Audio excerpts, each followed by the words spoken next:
पोलिसांकडून केला जातोय।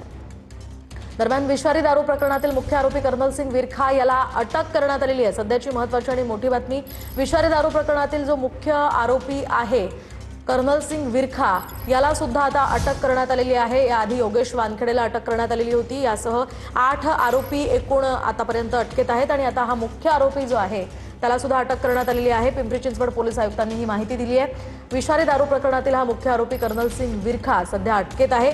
कर्नल सिंग विरखा हा या प्रकरणातला मुख्य आरोपी आहे। त्याला अटक करण्यात आल्याची माहिती पुणे पिंपरी चिंचवड पोलीस आयुक्तांनी दिलेली आहे। दरम्यान सध्या या अटकेनंतर आता काय खुलासे होतात, काय माहिती मिळते ते पाहणं अतिशय महत्त्वाचं असणार आहे। पिंपरी चिंचवडमध्ये विषारी दारूमुळे आतापर्यंत 7 जणांचा मृत्यू झालेला होता, तर हडपसरमध्ये सुद्धा विषारी दारू पिऊन 5 जणांना या ठिकाणी आपला जीव गमवावा लागलेला आहे। दुसरीकडे आता या संदर्भात मुख्यमंत्र्यांनी गंभीर दखल घेत कारवाईचे आदेश दिलेले आहेत। कुणाचीही गय करू नका असं मुख्यमंत्री म्हणालेत। त्यामुळे आता सध्या तरी कारवाईला वेग आलेला आहे आणि फॉरेन्सिक टीमकडून आता दारूचे हे सॅम्पल्स तपासणीसाठी पाठवण्यात आलेले आहे। तपासणीनंतर आता खरं समोर येणार आहे।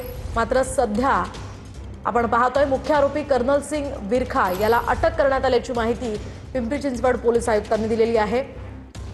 हा यामधला मुख्य आरोपी असल्याचं कळतंय। शिवाय याआधी सुद्धा 8 जण या प्रकरणी अटक करण्यात आलेले आहेत। पोलीस आयुक्तांसोबत बोलणं झाल्याची माहिती मुख्यमंत्र्यांनी दिलेली होती आणि आतापर्यंत 8 आरोपींना अटक करण्यात आल्याचंही मुख्यमंत्री म्हणाले। या प्रकरणी आता कारवाई सुद्धा सुरू झाल्याचं मुख्यमंत्री फडणवीसांनी म्हटलेलं आहे। विषारी दारू कुठे बनली याचा देखील शोध घेतल्याचं मुख्यमंत्री यांनी सांगितलेलं आहे। शिवाय पोलीस आयुक्तांसोबत बोलणं झालेलं आहे आणि एकूणच आता या कारवाईला सध्या वेग आल्याचं आपण पाहतोय। या कारवाई प्रकरणात आता कर्नल सिंग विरखा जो मुख्य आरोपी आहे त्याला अटक करण्यात आलेली आहे आणि आता पुढे तपास आणखी वेगानं सुरू झालाय।